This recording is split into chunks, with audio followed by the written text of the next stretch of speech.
Alright. Folks, welcome to Retro Reload. This is episode Control Freaks, or whatever Zach actually decided to name it. Like 44 or something. I didn't guess. Oh, you're in the grip of the controller. Oh, there we go. That works too. So, folks, If you can name the song that's from, go right ahead. Put it in the comments. okay, you're gonna throw it out to the people. I was gonna say I have no idea. So hopefully people, Me either. yeah. If you know Oh, wow. what the hell Zachary's talking about, leave a comment in the doodly doo. The dingly dong? Yeah, but today's show, actually, we're going to be talking exclusively about controllers, different types of controllers, different, everything from the iCade to GameCube to, the NES Zapper, a whole bunch of stuff we're going to be covering today. So chances are, if you've used it to play a game, we're probably going to talk about it today. I got a whole tote of them right here. Excellent. Man after my own heart. So, before we get into our control issues, though, we do have a couple news topics, right? Yes. All right, Jeremy, you want to hit us with the news topics? Yes, the first one, and there's a lot of speculation on this one, is... Let me pull it up real quick. Nintendo files patent for new game, and it will not include an optical disc drive, which is causing a lot of firestorms right now online. Companies put patents out for pretty much a lot of stuff. A lot of them don't even come to fruition. So I'm personally not worried about it. Yeah. Now, another thing, too, is the wording of the patent, right? Like, it all depends on how you read the patent. I went through, clicked through the link and actually followed to the patent that they were talking about, and I read through the parts of it that are public. And me as an engineer, I could see that in one of two ways. It could be what a lot of people are speculating, which is no optical drive, oh my goodness, which would mean basically no physical media at all would be, or at least not in the typical, I imagine they'd let you use like an SD card or an external hard drive or something to that effect. But I guess I just don't know that Nintendo, with all the steps that they've taken, it would seem to me like if they're going to go digital only, it would seem to me like you would do that on a handheld first before a console. So I'm choosing to read it the second way, and we'll see if I turn out to be correct. Which is, look, this patent is covering a whole bunch of crap, but we're not even going to get into things like optical drives, right? Which kind of leaves the door open to the system that they're proposing may or may not have an optical drive, and if it does, either it's going to use some standard technology out of the box already, like CD-ROM, Blu-ray, whatever, or it could just be that they're still working out the kinks in whatever their proprietary disc format is going to be, and they didn't want those kinks, which they could work on all the way up to like 6 months before launch even. It could just be that they don't have enough of the spec together, they don't have enough of the hardware fleshed out, and that they don't want to hold up the rest of the patent on working out the other kinks and the optical stuff. So it could go either way on that one. I'd be very, very surprised if they truly went and released a next-gen console that did not support any physical media at all, because it doesn't make sense to do that console first. Yeah, see, yeah. I kind of had two different... Well, actually, I think I was, at least on our on the VG Collect page, I think I was the first one to even mention, like, just because it doesn't have an optical drive, it doesn't necessarily have to be only downloadable. It could be that they're returning to cartridges. I think that's a long shot. But if you look at the way the prices of these things now, because flash memory is incredibly cheap, and the storage on flash media is also getting to the point where it's a lot. You can get more on a cartridge now than you can on a disc. Yeah, but so, I mean, they could do that. Or the other thought I had is that actually I saw this on some. I think it might have been Atari Age today. Somebody mentioned the possibility that maybe we're all reading this all completely wrong, and it's nothing more than like an add-on for the Wii U to play 3DS games. I mean, I don't know. That's pure speculation. That is I thought it was interesting. interesting. if it's that, I would buy that in an instant. You've got Zachary ready to jump through the screen and like. I don't think about the 3DS. Well, seriously, that's one thing that I've been saying since the Wii U launched is that hopefully we get an actual way to play 3DS and DS games on the Wii U. Yeah. Now they've given us a couple in the way of Virtual Console, but yeah, I'm with you, Zachary. I'd be more than willing to throw down some money for a Game Boy Advance type player, DS style for the Wii U. Yeah, definitely. Now, if they did that, that'd be smart, really smart. I didn't even think about that. So I would go buy it. I hadn't either. Yeah. So I saw it today, and I was like, that does make sense. It's a long shot again, but it kind of makes sense in a way. Yeah, I mean, I've listened to people talk about it, mainly Game Explain, and where they didn't even come up with that. I'm surprised that they didn't think of that. Because normally they're on the ball with that type of stuff. But, So I guess we'll see where they go. Jeremy, did you have any personal thoughts on that? When I first saw it, my initial assumed like, well, if they go all digital, I will never buy another system again because, like you guys, I'm all physical. Then people like Pugmire start pointing out, no, they could be going different formats. So I guess I'm now there. Let's wait and see what they do. But if they do go all digital, I'm not buying it. Now, it is an interesting point too that you brought up, Pugmire, that we kind of skipped because we were so excited about the thought of playing 3DS games on our Wii U. But it could be that Nintendo returns to, like you proposed, that Nintendo returns to the cartridge format just in general. We do know that, although just about every game that's ever existed now, including games that were never released, like Star Fox 2, have had their ROMs, dumped on the internet. Largely, that piracy occurred well after the heyday of these consoles. So going cartridge gave these guys quite a long lead time to where they could release their games, and unless like some kind of notorious hardware guys were like trying to make bootlegs, which happened, but it's only really been recently as I look for them on eBay that I can even find bootleg games. It wasn't like I was going to garage sales and flea markets and finding all these bootleggers selling bootleg Mario Duck Hunt games. It wasn't like prolific back in the day. So versus now, like just about every console that comes out that has optical media, I think it's like months before there's some kind of mod chip that's out that allows you to play pirate games. So I think Nintendo's not dumb. If they want to protect a revenue stream on a console that's already got limited market share, it makes sense that they might be looking into going back to something where they can put lockout chips in, they can put special hardware in, where maybe you can figure out a way to dump the ROM and put it on another piece of flash that you can plug into the slot. But unless you've got the Super FX chip or whatever their equivalents are going to be, the game just ain't going to work. Mm-hmm.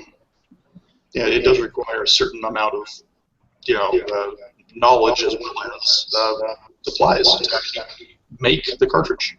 Yeah, the other interesting thing too is that if they went cartridge based, although they might not kick out things now like Super FX or whatever, but maybe they do.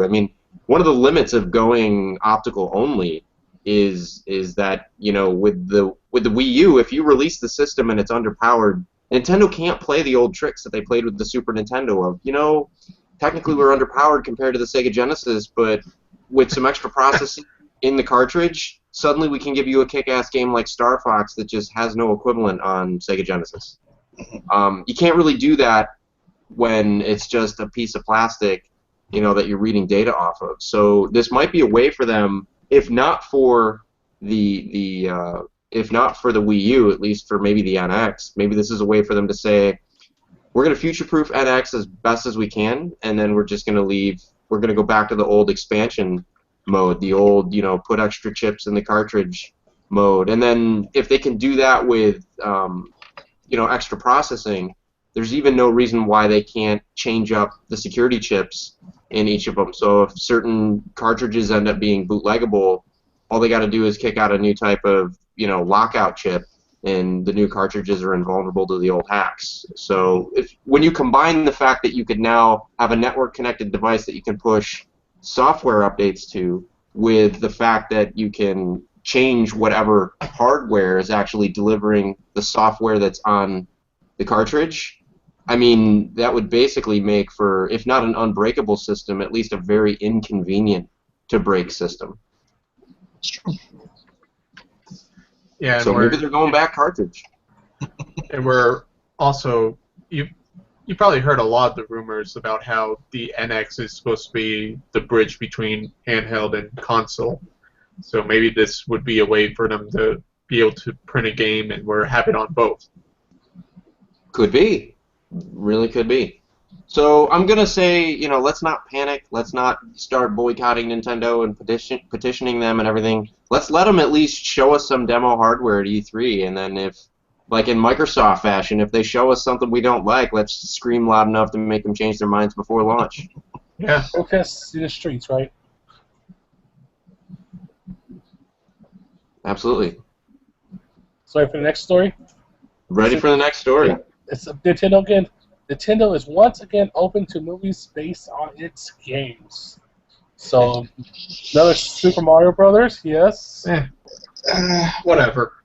At this point, though, they haven't really said anything. All they said is, like, we're open to it. They're not saying we're going to do it or we want to do it. They've said we're open.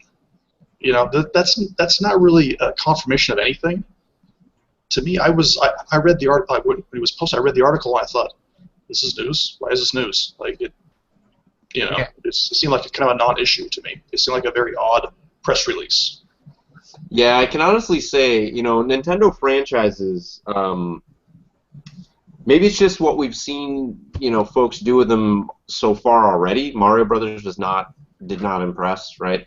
But I mean, the Zelda cartoon.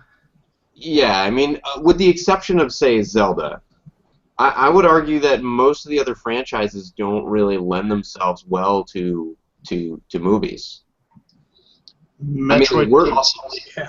Yeah, Metroid possibly, but I think the only thing that would make Metroid work as a movie is if they threw away all the manga backstory that Nintendo currently considers canon. I just don't think that would work in a live-action movie. Yeah, honestly, I'm just hoping that out of this we somehow get a Kid Icarus anime. If you ever saw the shorts for the Kid Icarus when those were going around on that Nintendo video, the only reason to even have that app on your 3DS, those were really good. I think as comics, I think as anime, I think as other animated forms, I think they lend themselves very well. I was actually a huge fan when I was a kid of the Super Mario Brothers cartoons. I got the Zelda manga. I recommend it highly. Yeah, so I think in those respects it works, but it's really difficult to do. I think it'd be really difficult to do those justice as a movie, and in some cases, I think the biggest problem with Metroid, even if you throw away all the anime canon that they have that is really kind of weird. The next problem that you get into is, Metroid is all about. I gotta fix my damn mic again. Hang on. Yeah, I mean, like I said for our horror episode last week, Metroid would probably work best as a horror movie with the guidelines from Alien. Yeah, I think the most difficult thing about that is going to be what Nintendo has been historically bad with in general, which is as soon as they try to characterize, it's the wrong word, but as soon as they try to really humanize these characters and give them their own personalities, they lose a lot of what the generic appeal was to them. A lot of people were able to play Metroid and come up with their own characterization of the character. They were allowed to play Legend of Zelda and come up with their own characterization of Link. By and large, most of the characterizations that have been provided, even in the cartoon forms and stuff, left a lot of people kind of not really happy with it. And I think that's because the characters were designed to be, it'd be like making a movie about the main character in Half-Life. everybody has a different idea now of who that character is and what they're about because that's how the game was crafted. They don't have a voice. They don't even have any dialogue, not even as text. So now if you try to introduce that while we just have, a decade or more of our own characterization of that character, I think it's hard to do it in a way that's going to match everybody's expectations. Yeah, pretty much the two franchises that I think that got most the whole characterizing of all the characters were probably Fire Emblem and Kid Icarus. Those two seem to have the most fleshed out of all the characters, I personally think. Yeah. Yeah, possibly now with some of the newer entries like Metroid Fusion and with Other M. Now I think Samus is definitely getting into the whole, she's getting more fully characterized and even in game form, a lot of players are just rejecting it. They're just saying that the way the character's being presented and portrayed now in some of the games with more character backstory just is like a complete 180 from the character that we've been led to believe that she was. You can't have her kicking ass and taking names and then have her being all like sensitive with daddy issues. It just doesn't work. It's true. Yeah, I think if anything, I can't think of any really that would work well as a live action movie. I think animated, if you want to do a TV series, a movie, whatever, I think that would be great. I can't think of anything that would be bad, really. Because like you, I was a big fan of the Mario cartoons and all like that, but to try and bring something like that into the live action, it's going to fail. I don't see it happening. I just foresee a really bad live action Duck Hunt movie coming out. I mean, I'll give them some. What's the word I'm looking for? I'll give them some hope because of the whole Netflix trying to get Zelda TV series, and where Netflix has been pretty good with actually coming up with the TV series. I mean, personally, one of my favorites is the new Daredevil series. Mm-hmm. Yeah, that was fantastic. Yeah, so if they could somehow do the magic that they did with Zelda, that'd be okay with me. I don't know. Yeah. Nintendo's very strict about controlling their franchise, and that's the problem I have with them with this movie idea. Is I don't foresee them allowing somebody else to take that much control. They had that problem with the Metroid movie. There actually was going to be a Metroid movie. I think it was. Is it John Woo? John Woo was going to write, direct, and produce a Metroid movie. It was in the works for about a good 6-7 years. There were several different drafts of the script that were kind of floated across Nintendo's desk. And at the end of the day, Nintendo said Hollywood is not going to write Samus's backstory. Nintendo's going to write Samus's backstory. So they said, okay, what's Samus's backstory? And there was crickets. And then finally, John Woo actually let the option on Metroid lapse because he was like, you guys don't want us to come up with a backstory. You don't have a backstory.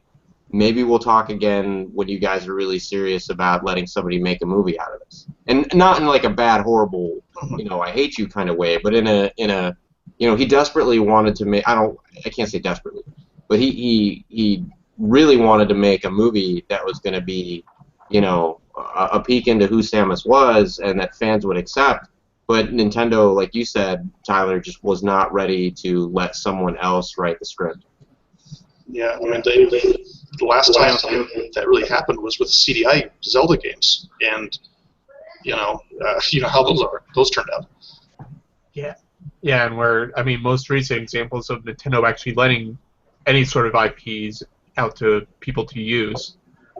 Wreck-It Ralph, which I hear is pretty good, and then you got Pixels, which I've heard a lot of mixed stuff about. Yeah, but that's not really like Nintendo franchise. That's just more just like, here, you can use a character. Yeah, they licensed it. Yeah. The characters didn't really have... Yeah, but until those two movies, you really did not see anything Nintendo related on the big screen. No, you're exactly right. Yeah, but I think that's maybe less I do hear what you're saying, but I think that that's less Nintendo allowing people to characterize or expand upon their characters, and it's more like Nintendo realizing we need to make sure when people think video games, they think Nintendo. So what can we do to make sure that we stay out there? So having Bowser in Wreck-It Ralph totally surprised the hell out of me. I was like, wow, that's actually pretty cool. But then, like, if you think about it, it was really smart because just about every other character in that film was some fictitious made-up thing. So the only thing real that was in there was Nintendo.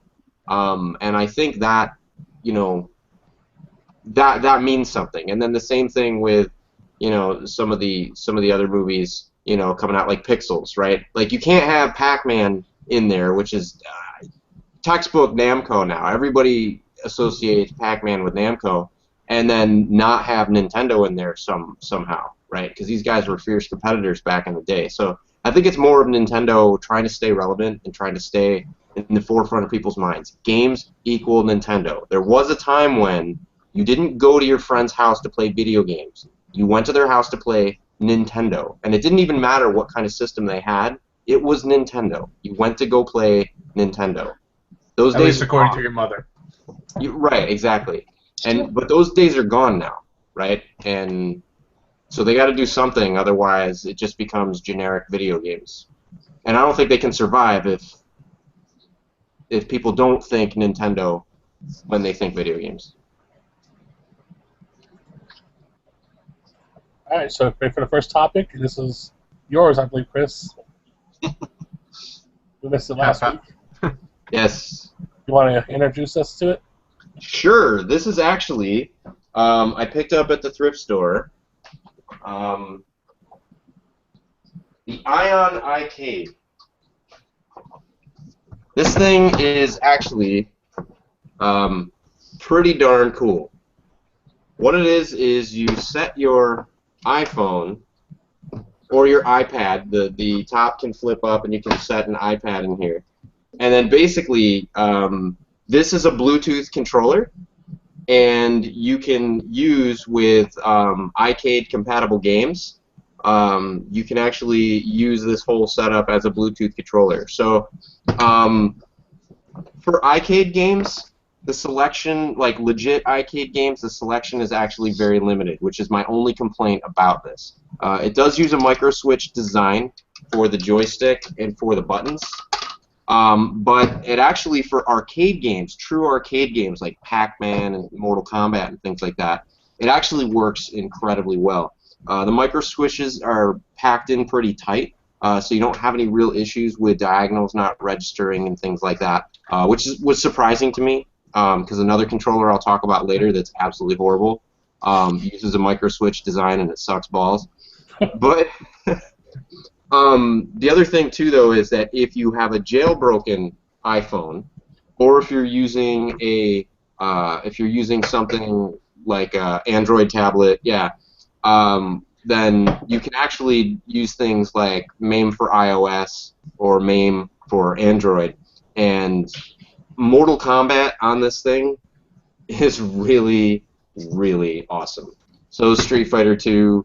You know, all the other ones, Pac-Man, Missile Command, and everything. So I would say this thing is really, really great. When this originally sold, this was originally $100. Now you can get them on eBay for anywhere between, you know, $40 to $60. I picked this up for $16 at the thrift store. That's not bad at all. No, not bad at all. This is definitely $16 worth of awesome. It's powered by 2 AA batteries, which last forever. When you hit the buttons, I don't know if you could tell, but there's a little coin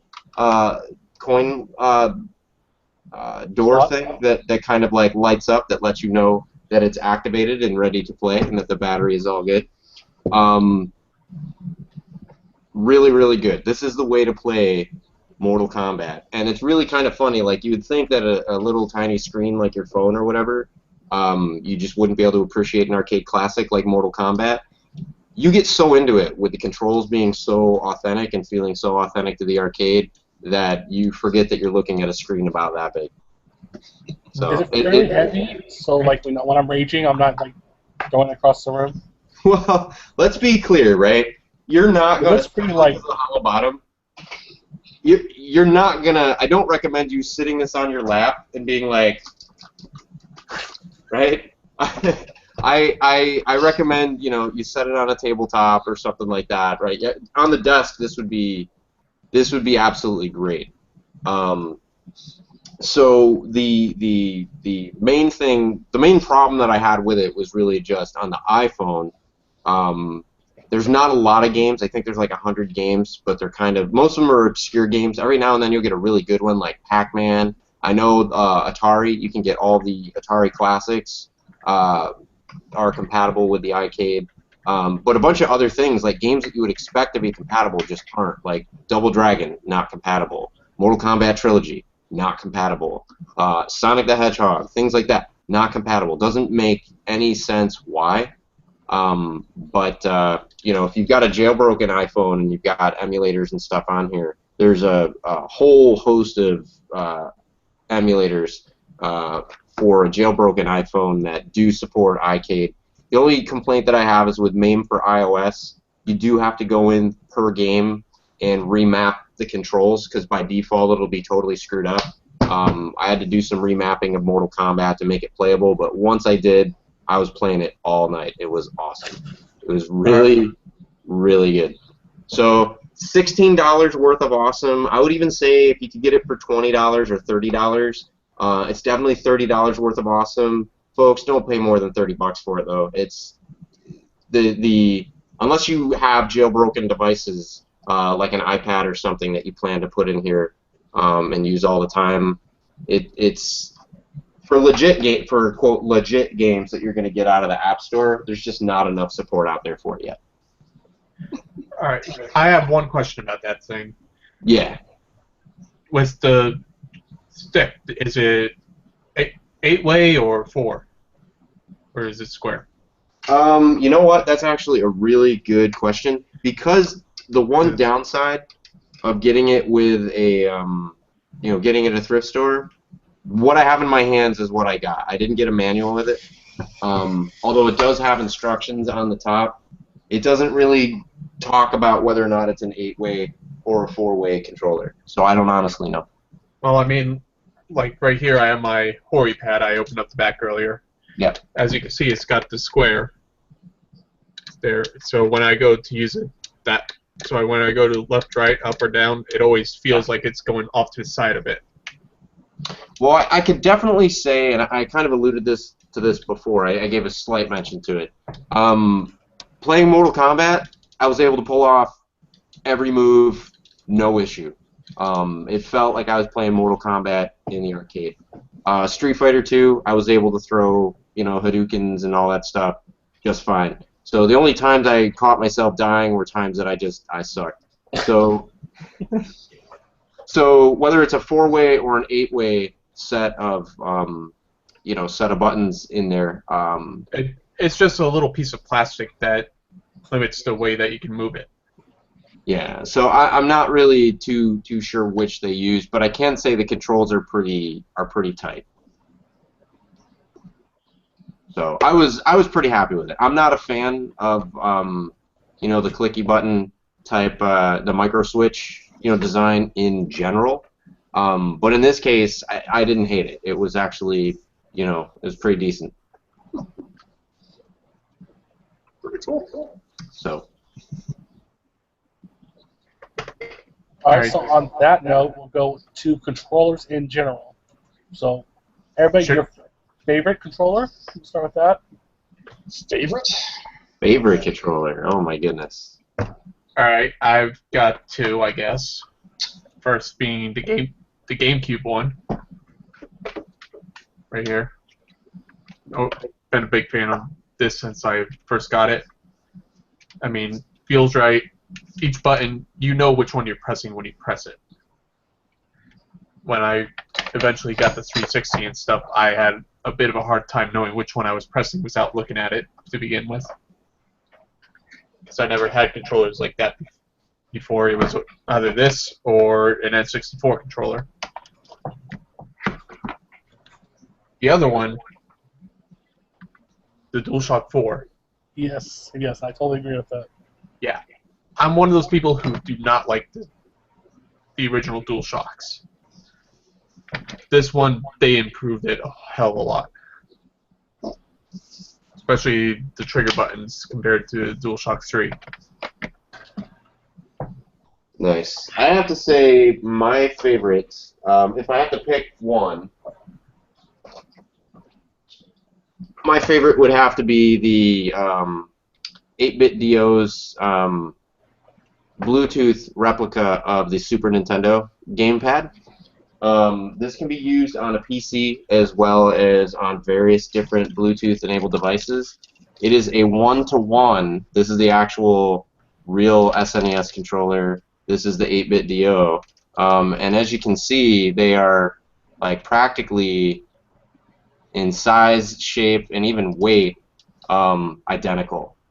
Everything from which buttons are recessed to which buttons are kind of protrude, concave versus convex. They matched everything. The rubber start and select buttons, the mushy D-pad, you know, like what you have on the original Super Nintendo is right there.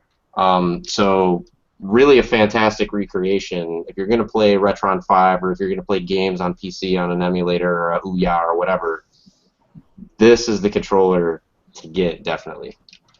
So if I'm not talking, you know, the second place one would definitely be, I would just say the normal DualShock for the PS3. I haven't used PS4 DualShock yet, so I can't speak to that, but I do really like the PlayStation layout. You know, I have to kind of go with, so, I mean, the new controllers, like for the 360 and all that, they're very similar. You know, between the GameCube and the 360 and the PlayStation consoles. I know they're a little bit different, but they all feel good. You know, I can't really pick one over the other. But as far as old ones go, old consoles, as far as just like ease and being simple and, you know, no frills, the Atari joystick. Oh my goodness. I'm going to have to disagree with you there. I mean, I swear to God, this controller is the reason, the one and only reason, that all the elderly people of this generation have arthritis. I would agree with that. This is the cause. This right here. God. That's You know, the thing, though. I mean, as far as just being like easy and simple, and you know, there's no, it's simple. You know, it's perfect in its design, I think. I don't know. I can't agree with that, especially since I've got the Atari Flashback, and where those got the infrared controller, so you even take it a little bit off, and where all of a sudden you can't play the game. Yeah, well, and that's the thing. That's not, you know, the one problem though with the joystick. These do have problems. I'm not gonna say that, oh, they're perfect or whatever. They do have problems. Just did. But there's nothing that can't be fixed though. That's the thing. There's Best Electronics sells a gold PCB replacement kit. So if I take the whole thing apart and I fully rebuild it and I pack it with 8 gallons of WD-40, it's suddenly a great controller. No. Thing. No, I mean there's an upgraded PCB that is sold, and it's all new contacts and it's great. I mean I have 4 of these things and I've rebuilt all of them, and they're perfect. No, I will give you that. If you rebuild the entire controller from the ground up using better quality components, it's probably an awesome controller that's nothing like the shitty original that it released with. Well, I think that is probably just going to be better just to get a Sega Genesis controller and hook it up to the 2600. That's what I do. that works too. But, yeah. What do you think, Jeremy? You played some E.T., right? On the Atari? And I even use the Sega controller too. Oh, you use the Sega one? Yes, I will admit. Blasphemy, I know, but Here's so what other awesome gems do we have from the 2600 era? We have the whole, like, how do we add more buttons? Touchpad. Let's give them a touchpad. These we go fucking from things. one button to dozens of buttons. Yep, the ColecoVision, right? And I think the And the Intellivision. television, yeah. Yeah. I mean, you got the 2 buttons here, this little monkey God. directional pad, and then you got the cell phone. I do have to say though, right, to show I'm not just an Atari hater, because that was how I started with gaming. And you know what? As horrible as this controller was to use, there are worse controllers that have been released more recently, but we'll get to that later. So I wonder what you could be talking about. I don't know, but I loved. Oh, what was that? Spoilers. Oh, that too. Yeah. So I really loved the controller that you could use for super breakout, pole position, that kind of thing. This was really an awesome controller. And so the fact that I liked early on that Atari was one of the first to really explore on a home console that there's more than one way to play the game, and that not all games should have the same style of controls. Yeah, I do want to get a trackball for Centipede. Yeah. Is that a paddle or is that a driving controller? This is actually the driving controller. Okay. So the difference being, obviously, the paddle has, you can only go so far left and right. The driving controller is full 360 right movement. So, but another controller, some people may not even recognize this one, but this you could use on the Amiga. You could also use it on the Atari 2600 and the Atari 7800. But the Power Stick. I've seen those. Yeah. What was really awesome about this is the whole fact that you could fit it in one hand, and you can either do Tune Into Tokyo, or you could kind of just play Guided by the Thumb. So this was really you could even play one-handed if that was your thing. But the point was this had a very smooth, very analog feel to it. So I'm sorry, I just had an idea of somebody having 2 of those and playing 2-player.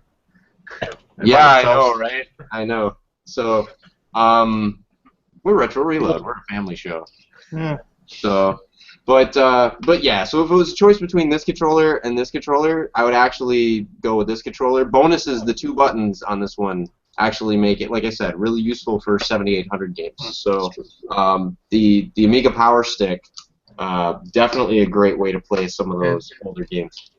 Honestly, let's admit that Atari controllers got bad as they went on. Because you had the 5200. All the Atari 2600s that I ever played were hand-me-downs, so I never got to play them fresh out of the box. Maybe they were amazing. I don't know. By the time they got to me, they were much less than amazing. Well, yeah, and that's what I'm saying. I think because they're I mean, let's face it, that's pretty much the first game controller. Yeah. They are old. They have been abused, most of them.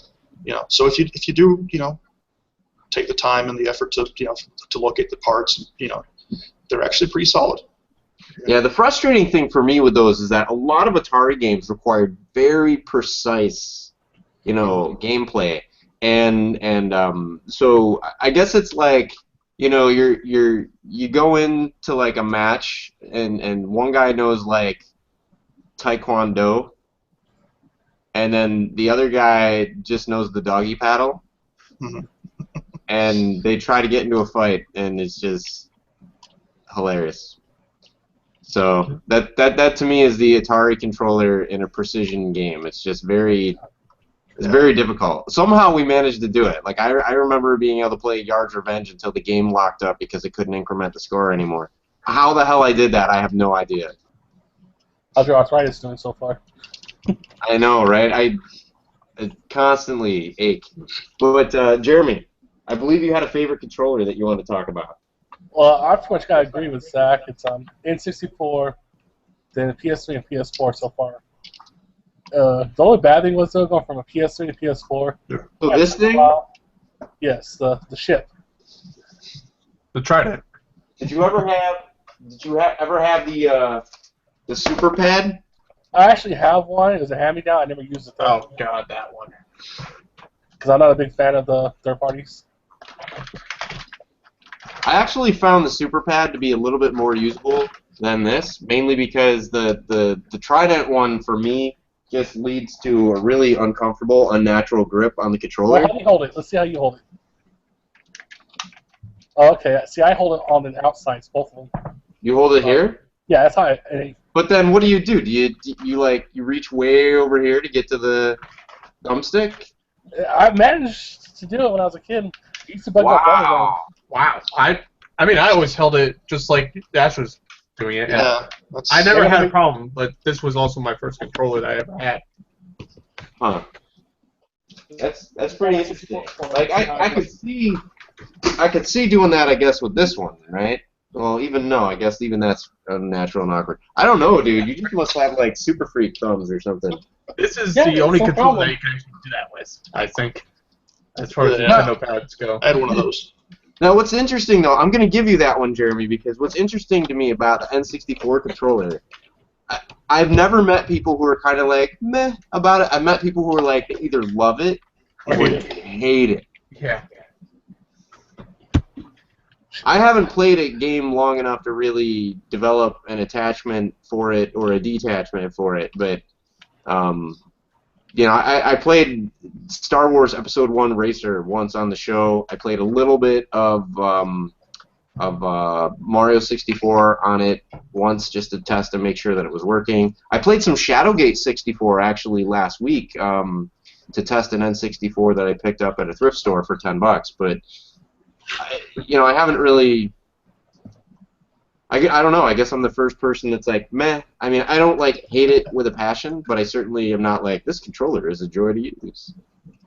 Yeah, that's how I just tested it on my hands. Yeah, I held it from the outside and with my thumb, that's a joystick. But back in the day, I used to use the D-pad a lot more. Yeah, I've used god-awful controllers before, which we'll get to later. That was the N64 one is not a god-awful controller. No, I don't think it's that bad. I think it's highly, I don't think it's a fair shake. I really don't. I did have one other sort of favorite before we go on to the bad ones. Okay. One that I think a lot of people, it doesn't get enough attention, I guess. It's the TurboGrafx 16 controller. Yes, the TG16 controller. Yeah.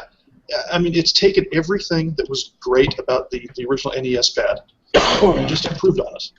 Yeah, built-in turbo, right? Built-in turbo, the rounded edges, the shape of the controller is slightly different. It's not nearly as uncomfortable as the square, Nintendo pad. And it's a great. They've held up really well. They're just well built and just very comfortable. I absolutely agree with that. I absolutely agree. Another one that I thought was surprisingly decent was the 3DO controller. I'm not talking about the third-party controllers. A lot of people knock the 3DO controllers. What they don't really understand is that the 3DO that they bought, they're getting with like third-party gamepads. They're not getting with the original one. But the original Panasonic controller was actually pretty good. You got a nice, mushy directional pad. You've got 3 buttons here. Most people don't realize, unless they actually own it, that there's shoulder buttons. So they kind of took one out of Nintendo's playbook. They're pretty much the only game that I found that was kind of weird to play on the 3DO was Super Street Fighter 2. And that's mainly because it's a 6-button game and there's only really 5 buttons, here to use. But they did come out with a 6-button controller later. One of the things I found was really weird was when 3DO and CDI came out. Nintendo, and I remember when Nintendo first released the 6-button NES controller, right? A lot of people were going, it's way too many buttons, it's too confusing, it's never going to catch on, that kind of thing. But then games like Street Fighter came out, and Nintendo was set. They were pretty much golden, right? They were the only system that you didn't have to buy some extra set of controllers in order to enjoy the game out of the box. So what was weird was where 3DO was coming out and CDI were coming out, and their biggest thing was like, we can actually play your arcade games arcade quality. Dude, why'd you skimp on the buttons? Yeah, too many buttons. I know, right? Like, we didn't want like the Atari Jaguar, right? Like, give us a Genesis controller with like a keypad glued to the bottom of it. So I got one more also. The Sega Genesis Mark 1470X is the one with the turbo and stuff on the middle blue start button. Oh wow. I don't have that one to show. I got a picture of it. I can screen share it. Yeah, screen share that. I'm gonna grab some other controllers I want to show up. That's one of the first ones I had, and I simply sold it. And that's it right there. Oh, yeah, I have one of those. It's actually a really good controller. And I was thinking about it when you guys were talking Oh, about. I do actually have one of those. know- I apologize. You're talking about this right here. Let's see. Oh yes, that's This right here. Yeah, yes. That's it. I love that one. Yeah. This was personally, I'd go with this. Yeah, I have the 3-button version of that. I got that also. Yeah, I have to say, like, this controller is pretty badass.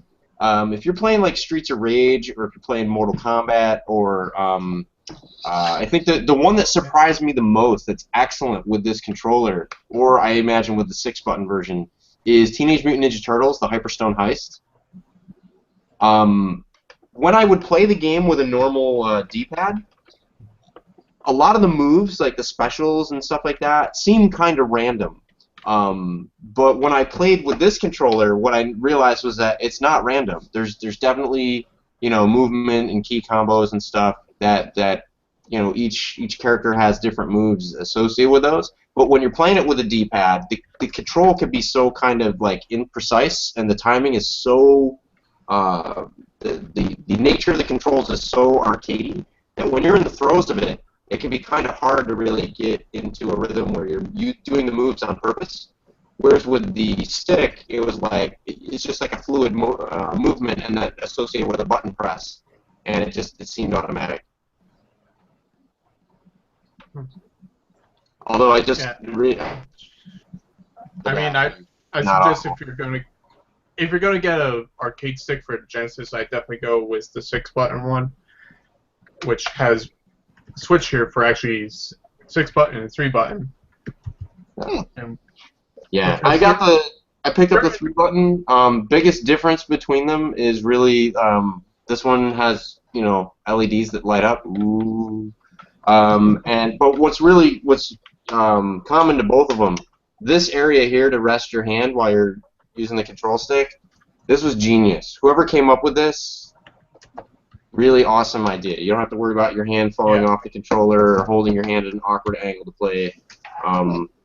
It's really great. The Super Advantage was another good one.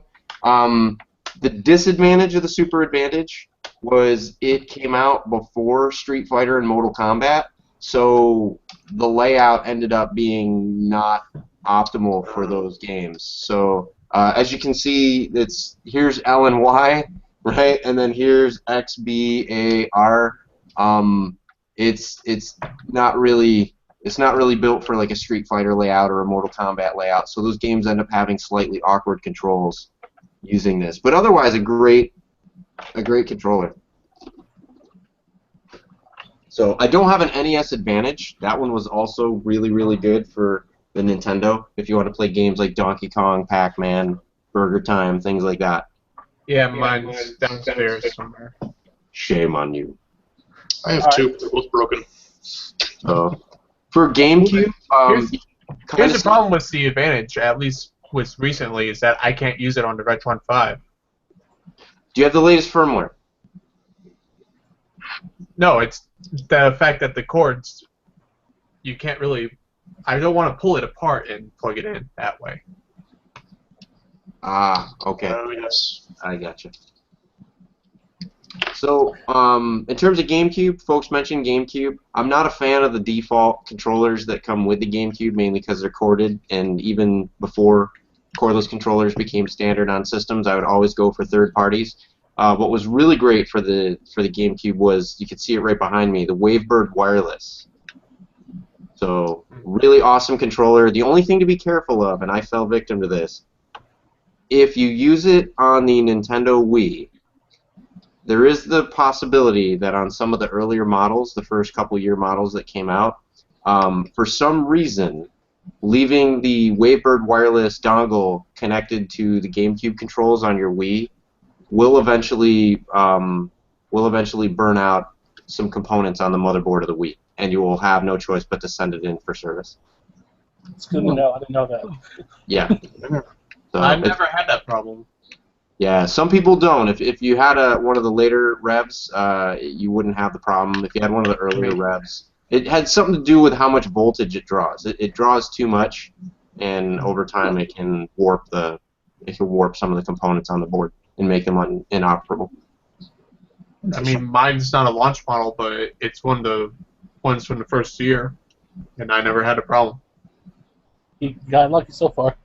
Yeah, I think it's one of those mileage may vary, but when I looked it up, it's a fairly common problem. So the main thing is if you're not using it in general, when you're not using it, you want to unplug the dongle.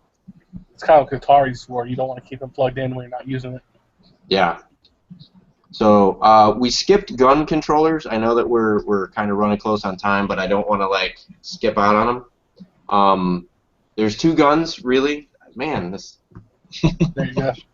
So everybody remembers the NES Zapper. What a lot of people don't know though is the Super Cobra. If you're a fan of PlayStation gun games, especially if you have a PlayStation 2, there's a huge library of arcade gun games that you can still play on your CRT. There you go. The Super Cobra for the PlayStation is the best gun to get. It is the most accurate. It has every possible special feature you could possibly want. It is a spectacular way to play games like Area 51, Maximum Force, etc. Time Crisis. So it supports GunCon and non-GunCon games. It's fantastic. And a reminder that modern TVs don't support guns. I learned that the hard way. Unless you're talking about the Philips. Yeah, light gun games. The Philips Peacekeeper uses an LED system similar to the Wii, so it's interesting to me. We'll jump right into the controllers that we hate now. It's interesting to me that a company that can have the foresight to make TV technology independent light guns like the Peacekeeper could think that a friggin' spoon is a decent way to play games. Yeah. What the hell were you thinking? So this is the worst controller I have ever used. It is the worst controller ever, I and never used it. I gotta come to your guys' house and try it. oh, it's awful. It's terrible. I actually beat Who Shot Johnny Rock using this controller. I can't beat anything with that damn thing. It's pretty awful. It's pretty awful. So, but it's not the worst controller I've ever used. More on that later. Yeah, I think that we'll probably get to that when I start talking. Okay, I'll go next. I don't want to say it's the worst. I just don't like it. It's too big. It's the original Xbox controller. Oh, the Duke. To this day, I still look at the controller. I don't do that with most games. But with this controller, I gotta look down and see what I'm doing. You're talking as it sounds. I think as the Whopper. Yeah, I think Cash calls it the Whopper. Yeah, Oh, it's I always heard it referred to as Duke.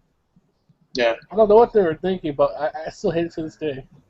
I think the reason for the size of the controller, to be honest with you, has less to do with ergonomic design and more to do with how Microsoft, they were kind of smart in how much they repurposed PCs. Microsoft knew a crap ton about PCs and PC technology, not so much about gaming technology. So their first foray into console video gaming was effectively, a PC in a console form factor, and then even the controller. The controller is actually a USB device with a proprietary end, and the memory cards were really USB drives, again with a proprietary plug. So the controller is huge because it's a USB device that has basically a USB hub that can read flash drives.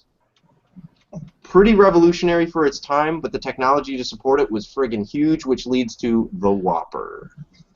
But yet It's not the worst. I don't like released that small controller in Japan when they originally released the console. Yeah. The Mini. Yeah. So. I like to buy one of those. But Yep.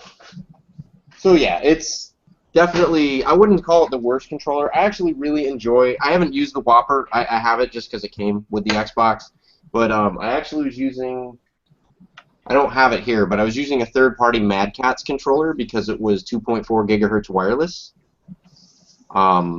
But those are actually really, really decent. If you can find those loose at a garage sale, the Mad Catz 2.4 gigahertz wireless controllers are really, really awesome. Specifically the ones for the Xbox. So I think that's pretty much more of them. I do want to ask you guys before we fully commit to the most horrible controllers of all time. You cannot use Wikipedia or Google for this. This is a "Is Chris full of shit or not" segment, right? Yes. I have here in my hand, right? It's a bit beat up and everything because it didn't quite survive the trip from New York to the West Coast, so I'm really actually upset about this. But this is actually a gold and silver controller that I won at the Sega Genesis championships in '91. There was a first place blah blah blah thing here, but it's long since ripped off and everything. So am I full of shit or not? Is this legit or? I say full of shit. You say full of shit? What do you say, Tyler? Because it's beat up and it looks like it's been used, I'm going to say you're right. I'm going to say it's legit. I don't know. Right. But Tyler says it's legit. What do you think, Jeremy? Or I'm sorry. Red Blaze is a tiebreaker. I mean, it could be legit, but it also looks like something I could make up in a weekend. That's what I was thinking. Well, I do have to say I'm full of shit. It is something that somebody probably did make up on a weekend. I actually I got a Sega Genesis Model 1 from somebody on Atari Age, and they got bored one day and they decided that they were going to paint the controller gold and silver, and so they threw it in the mix with it and stuff. But I thought that was a pretty interesting story. Like, I was like, I could probably just like make some shit up, like, I was really hoping I was right. It's like, man, if I'm wrong, he's he's full of shit all the time. No, well, nobody. I have zero believability now after the Shia LaBeouf incident. Oh God. we won't Tyler, talk about that anymore. Controller? What was that? That's Tyler. Does he have a worse controller? Yeah. What's your worst controller, Tyler? that I own, the CDI spoon thing. Anything else? As odd as this is, from what I hear though, that is not the worst CDI controller. That's the worst CDI. Well, isn't there one that's actually just a remote? There's actually three different. Well, there's more than that. There's three that are used for games, kind of. The spoon wasn't really used for games, but that's what it was packed with.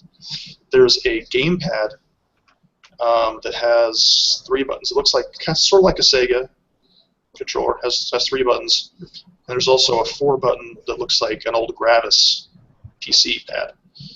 And from what you can't find them anywhere. They're really expensive, either version. I know Chris and I have talked about this in the past, that they're really valuable for some reason. And from what I understand, they're terrible. Really?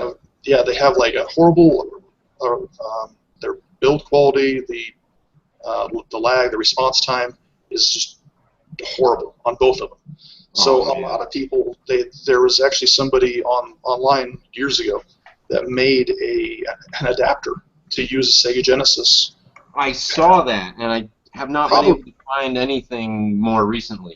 Yeah, the problem is those are more rare than the controllers. So thank you very much, though, because I was seriously considering a couple weeks ago. I was looking. I saw I could import for like $40 and then $30 shipping. I could import one, and I was like, no. I know. I've thought the same thing. I mean, but for what everybody says, those controllers are worse than the spoon as far as like quality. I think. Can somebody load up a picture of one of those? Voice. If I remember correctly, one of the problems with that is that all the buttons are like convex, and I think the buttons kind of sit inside the controller. I am not sure, actually. If you got a picture, I know what I'm looking for. CDI controller Oh yeah, but when I did it right now, there's a lot of them. CDI the gamepad will bring it up. Let Just me see. gamepad? I've got it. Yeah, I do. Here we go. So I've got a picture of it. Oh yeah, that one. That's ugly. Oh, do you have it? Well, you said you had it. CDI gamepad. I can pull up again. Okay. Here we go. I can do it. Entire screen share. Right here is the CDI gamepad. Can you see it? Yes. Now, so part of the problem is the buttons themselves are concave, right? So they fall in, and then they're also set inside the controller. So literally, you have to push your thumb down and into the controller rather than the buttons being like out normal. So, and the D-pad's the same way. So I can see that being kind of frustrating and awkward. Yeah, so if you go on that same page, if you go up to the top, yep, right there, that's the 4 button I was talking about. Yeah, this one is actually based on the Gravis gamepad for the PC. Yeah, I've heard that is the better of the two, but it's still not very good. Gotcha. I actually own one of these for the PC, and yeah, I wasn't happy with the Gravis PC version, so I wasn't even considering that for the 3DO version. But I mean, this one, let me see if I can get a bigger picture of it. I can't, unfortunately. Sorry, guys, I can't get a bigger picture of it. But another weird thing too is they have this dot on the primary button, and from what I understand is that prolonged usage of it, this can really chafe your thumb. That's weird. So yeah, all around blunderful controller, but not the worst controller, probably, I would imagine. What is the worst, Chris? Let's hear. So I can tell you what is not the worst. Hello. I'm sorry. You want to throw down, Jeremy, or Zach? I keep calling you Jeremy for some reason. I'm sorry, Zachary. Well, I mean, first I do have to do a little rant about a controller that I do like. It's the Dreamcast one. D-pad's all mushy, and why the hell is the thumbstick all hard plastic? You got a memory card in there, though. Bring out the memory card. I actually appreciate the hell out of this. The memory card is like a little friggin' Game Boy. Yeah. That's actually the D-pad's better on these than it is on the actual controller. And you could actually get little mini games to play on the memory card. Yeah. The only thing that sucked is that the C-cell batteries die within like a day, which kind of defeats the whole purpose of having a friggin' memory card. But yeah, I mean, the only solution I've actually found for the thumbpad is that these are little thumbsticks, or it's like a mini golf. Little covers that are actually meant for the Wii. They were developed by a company I believe called Power A. Okay. And actually, I had to put a little bit of liner in it to actually make it fit properly. But this gives me an actual good grip on the thumbstick for the Dreamcast controller. Nice. I actually have 2 Sega Dreamcasts now. But no, and I have the guns, and I have 2 or 3 normal controllers and memory cards and blah blah blah. I still have yet to have a single game for the Dreamcast though, so I haven't actually used it. But yeah, I mean, the only problem is that with this solution, the last time I saw them, it was in Sears, and they were on clearance. Wow. Well, that was definitely a good pickup, because I'm sure if they're even on eBay right now, they're probably like ridiculous. They're probably more than getting a whole Dreamcast setup. Anyways, other controllers I don't like, I mentioned it before, Coleco and the television. Yeah. I just don't like the numpad and how that is. Cool thing, right? If you guys want to get your ColecoVision game on, right, the Sega Master System control pad is a good way to do it.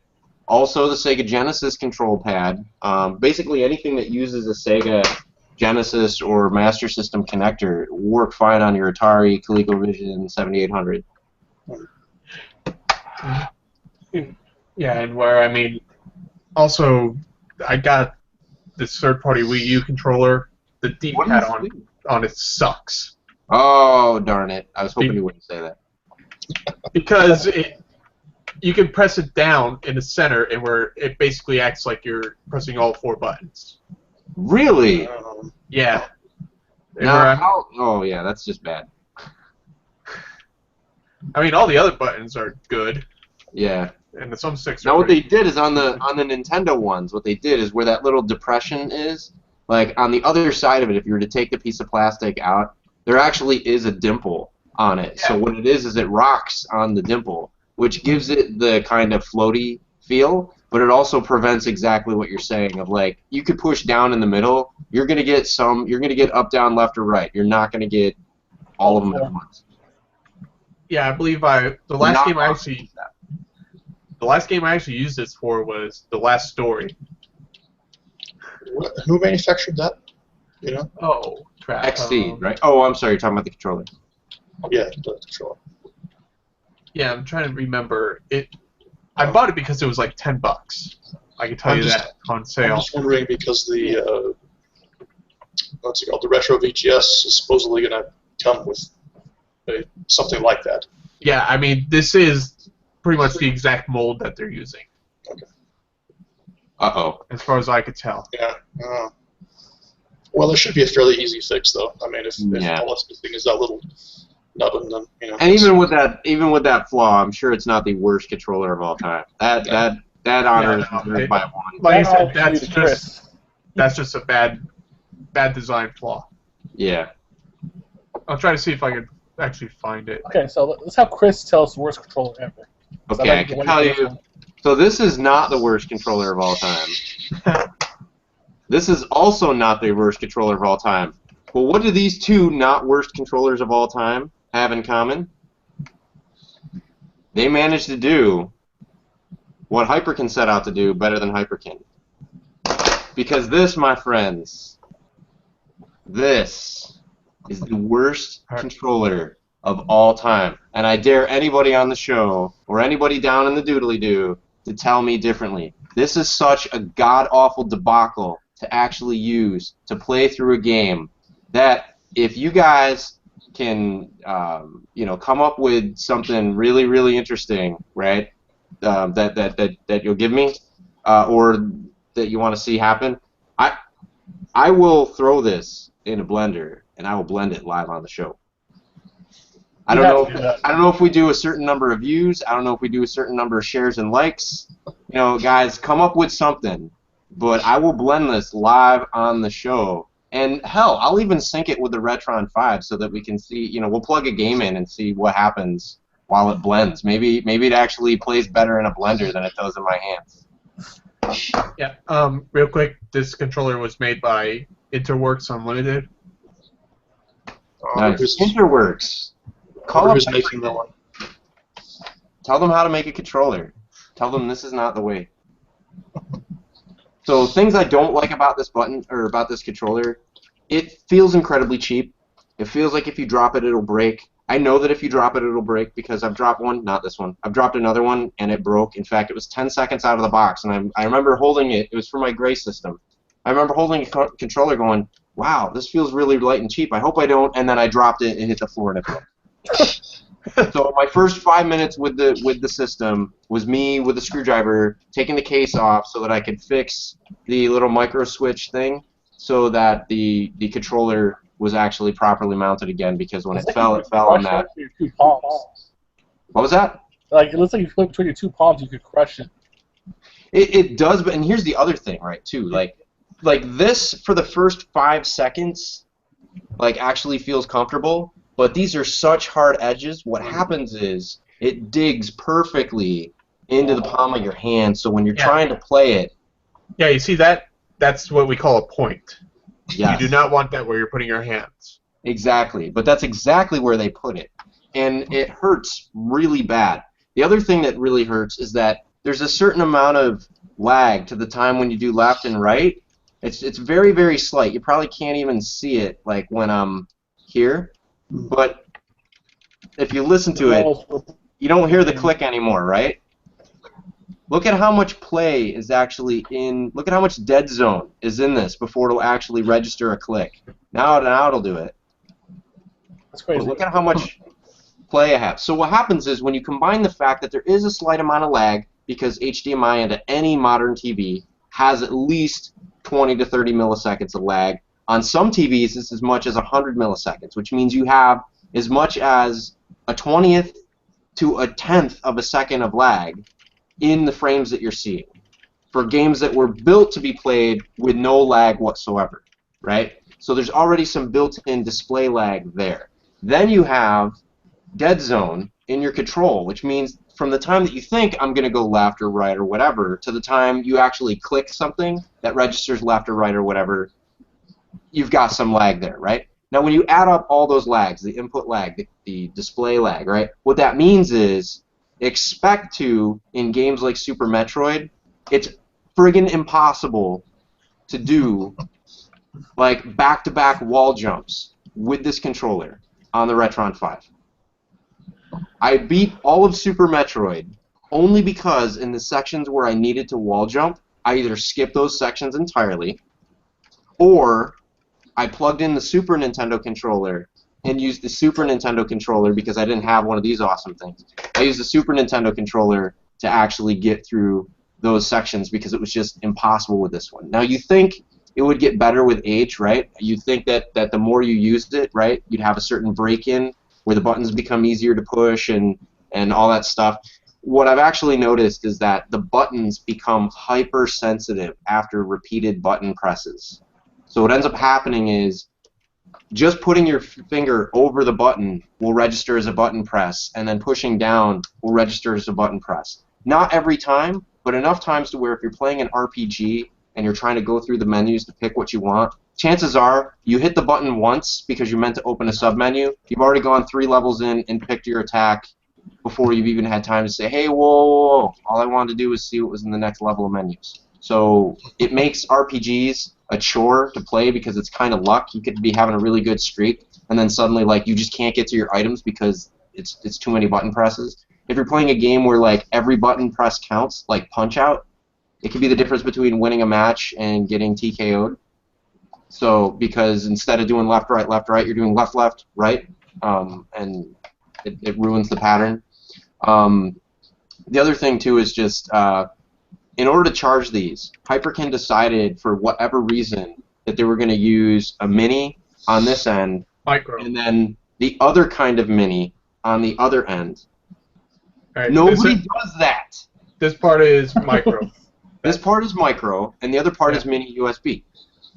Right? Which, you know what? You can use it wall adapter. Congratulations, right? I can't use it in like 90% of the other things that I have that have like a normal like USB plug on the end of it. Hyperkin, why would you do that? That makes no sense whatsoever. So basically, and oh, by the way, the cord is only that friggin' long. So it's not like you can plug it into the console and play, right? You're like, I mean, even the Sega Genesis had longer cords than that. So you have to plug it into the console and leave it plugged in at a distance that makes it impossible to actually play unless you're going to stand right there next to the console and like look at the TV. Like you're 5 years old. You know, my main problem was why put it in the back? Well, I didn't really have an issue with it being in the. Oh, you're talking about on the back of the console. Yeah. Yeah. No, I agree with that. Yeah, because right, and that's my point, right? Is unless I'm going to stand and like lean over the console with it, like the cord is so damn small. Right? Like, they made it basically impossible to charge and have the controller plugged in at the same time. Now, why is that a problem? It's a problem because, unlike another console like, you know, the 360, the PS3, the PS4, the Xbox One, if you turn the Retron 5 console off, it no longer delivers power to the USB. Which means if you're done with the controller and you plug it in, which you can only plug into the Retron 5, because of the dumb cord choice ends that they made, right? You put it into the Retron 5 when you're done with it, probably because the batteries died, right? You turn off the console, the next time you go to play, the friggin' controller's still dead because the dumbass system didn't charge it. Yeah, like I said. Hate you! And now you probably just completely ruined that one. Yeah, you broke it again. I don't even care. I'm never going to use it to actually play a game. I would rather be shot in the face with buckshot repeatedly live on the show than play a game with that controller. But yeah, I mean, mine it won't even sync up to the console. which is a common problem. In fact, that one that I just chucked, that one never worked out of the box. I can hit it. Down doesn't register on it at all, and if you hold left, it'll intermittently register that you're holding left. Now, to their credit, I called them up. I got an RMA number. They were super cool about it. This was about 6 months ago. I was going to be able to send it in for a warranty replacement. So aces to the support group, right? You guys are awesome. But then just like I just never got around to it between work and having to. Oh, I apologize. I got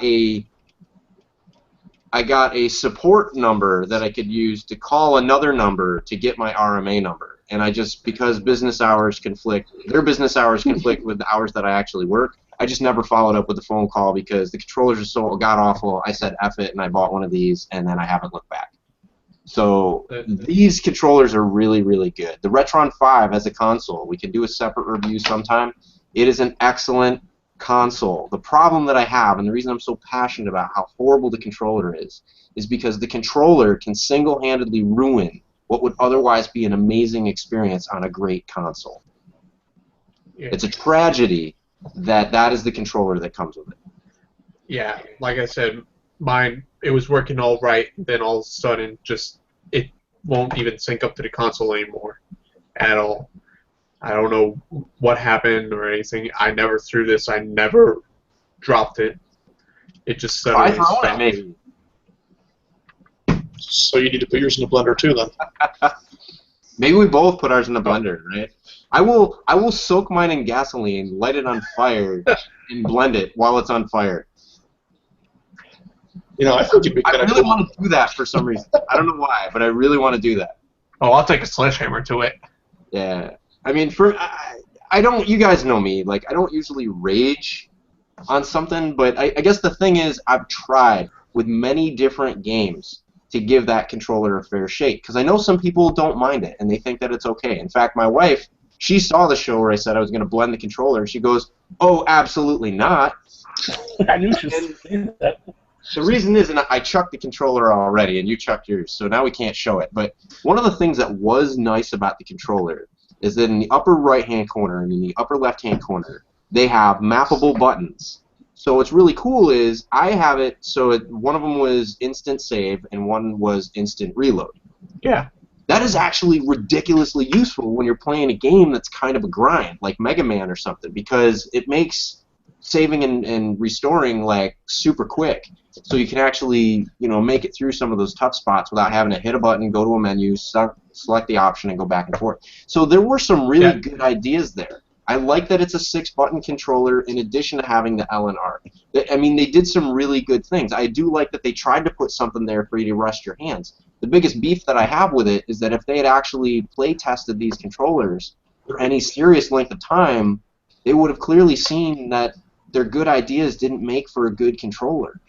And they could have made some really simple changes, like smoothing the edges, right?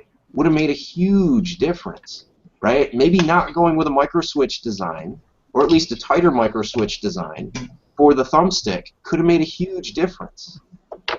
Yeah, I mean, at least now with the Retron 5, you can actually have a single button actually be your save state or save or load. Yeah. That is the biggest thing. With the regular controller, I mean, I'll use the Super Nintendo controller over the others. So whenever I play an NES game, I'll just have it mapped to L or R, Game Boy Advance, X or Y. Yeah, I do. You could do key combos too, right? So what I'll do is on the real pad, I'll do like select an L, select an R. Now the one thing, 8-bit DO, if you're listening, you were last time. I'll post this in their forum too as a suggestion, because I actually listen to user feedback.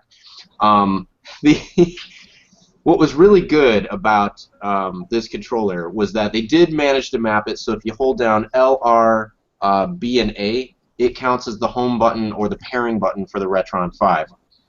What they didn't do, though, is I would love to be able to make it so that if I did something like a select an R, select an L, I could mimic the whole left and right programmable button on the Retron 5 control pad, because I do miss, when I'm playing with this, I do miss having instant saves and instant reload, but I don't miss it enough to go back to that horrible, god-awful controller. My wife can tolerate it, but I can't. All right. Yeah, just one quick thing to wrap things up. I mean, this is going to be a completely different thing, but just to manage chords, I've actually found out a pretty stupidly easy way to actually do that. And where that is actually was hairbands, out of all things. Oh, that's a great idea, actually. Very nice. It's a great idea. I mean, I've tried other ways. I mean, right here, I've got one where I wrapped it around and just shoved it into the wire. Yeah. That's not a bad idea. I might have to try that. So what's actually cool about that is, like, you actually gave me a legit reason to buy hairbands. Yeah. But I mean, twist ties, those reusable cable ties, I actually don't have one near me right now to show off, but I don't know. I find myself just getting annoyed by them, actually trying to put them back and stuff. Yeah. A hair tie, you just wrap it around twice and you're good to go. Nice. And it doesn't bulk out the controller. That's pretty for cool. storage. You just Pretty cool. put it like that. I do see that we're at time. I said some pretty harsh, pretty direct things about this awful piece of trash. That's because it is. I agree. I do want to close the show out, though, with, especially Hyperkin, if you're watching, please take this as feedback. My mic is going again. Yeah, please, just with all the stuff we said, you know, these are people who've actually used the controller. I've used it probably way more than Dash has, because I actually thought that the microswitch pad was decent for fighting games. I played a variety of different games with this. I played Smash TV, I played Super Metroid, I played Mario All-Stars, I played Star Fox. You know, I've clocked in maybe about, I'd say, 80 hours with this controller, trying to like it. And I can't bring myself to do it anymore. So I do hope that if they do watch this and if they do care, the main takeaway from this, for anybody that's considering getting a Retron 5, do not drop it out of your consideration because this controller sucks. Because the reality is, for just a little bit more, you can actually get controllers that are awesome, awesome wireless controllers that allow you to play your games just the way that you remember playing them.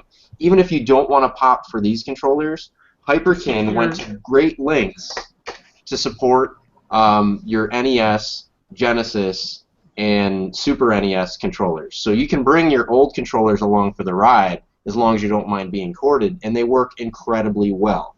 So it is a solid console. With your original controllers, it's going to be a really great, really fun experience. With third-party controllers, you can still have the really great, really fun wireless experience. Just don't expect great things from this controller. It's serviceable. You might find it just fine for gameplay, but if you're playing Mario or something like that and you're finding that you just suck out loud worse than you remember, try plugging in another controller before you consider hanging up your gaming your gaming gear. Chances are the controller is not giving you the full experience you ought to be getting. You had something you wanted to add, Zachary? There's a reason why most controllers have a curve like that. To hold Yes. your hands on. Yes, absolutely. So Hyperkin, hopefully, you know, I would even be satisfied with drop the controller from inclusion with the console and drop the price by $20. So that to me would be totally acceptable, right? But by itself, I'm not buying it. Great console, bad controller. Don't let it stop you from getting one if you want one, because there's plenty of great alternative controllers for it. So, as with anything else that we've said here on the show, folks, your mileage may vary. Do you think this is the worst controller of all time, or do you think I'm just full of hot air? Leave some comments down in the doodly-doo. Are you Hyperkin and you want to sue me? Okay, cool. Bring it on. I guess you, me, and RetroArch can have a three-way. So, folks, this has been Retro Reload. We are control freaks. And tune in Thursday for another awesome show with some really great topics. Our family-friendly show. Good night.